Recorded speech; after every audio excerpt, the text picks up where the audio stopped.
തൃശൂർ ഗുരുവായൂർ കോട്ടപ്പടി കാവീട് വെള്ളറ വീട്ടിൽ ജോസ്മോന്റെ ഭാര്യ 63-കാരിയായ ജസീന്ത. എല്ലാവരുടെയും പ്രിയപ്പെട്ട ജസിയമ്മ. 3 വർഷം മുൻപ് ജീവന്റെ പാതിയായ ജോസ്മോൻ ജസിയോട് വിട പറഞ്ഞു. ഭർത്താവിന്റെ മരണമുണ്ടാക്കിയ ആഘാതം അമ്മയെ തളർത്തി. ശേഷം ദുബായിലുള്ള മകൾ ബ്രിറ്റിക്കൊപ്പമായി താമസം. കഴിഞ്ഞ ദിവസം വീട്ടിൽ വെച്ച് കുഴഞ്ഞു വീണു. ആശുപത്രിയിലെത്തിച്ചപ്പോഴേക്കും മസ്തിഷ്ക മരണമുണ്ടായി. പിന്നാലെ മക്കളും മരുമക്കളും ചേർന്ന് ആ തീരുമാനമെടുത്തു.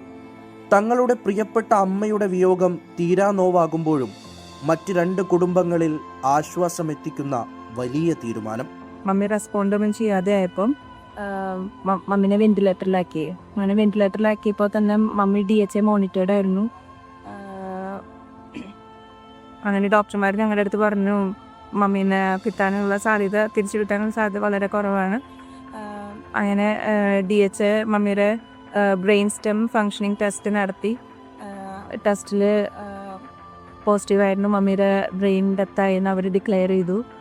ഓണർ വാക്ക് എന്ന പേരിലുള്ള ബഹുമാന സൂചകമായ യാത്രയയപ്പ് നൽകിയാണ് ജസീന്തയെ ആശുപത്രിയിൽ നിന്ന് യാത്രയാക്കിയത്. ജസീന്തയുടെ വൃക്കകളും കരളും മറ്റ് 2 പേർക്കായി നൽകി. മൃതദേഹം വീട്ടിലെത്തിച്ച് സംസ്കരിച്ചു. UAE നിയമപ്രകാരം മസ്തിഷ്ക മരണം സംഭവിച്ച വ്യക്തിയുടെ അടുത്ത ബന്ധുക്കളുടെ പൂർണ്ണ സമ്മതത്തോടെ മാത്രമേ അവയവദാനം സാധ്യമാകൂ.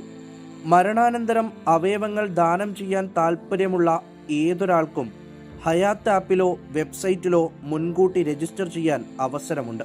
സന്ദർശക വിസയിലെത്തി ഒരു മലയാളി അവയവദാനം നടത്തുന്നതും അപൂർവമാണ്.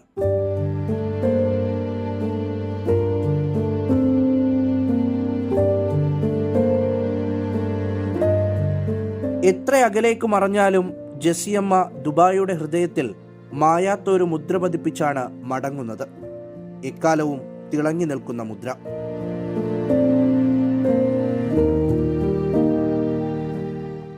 മുഹമ്മദ് റഹീസ്, 24, ദുബായ്.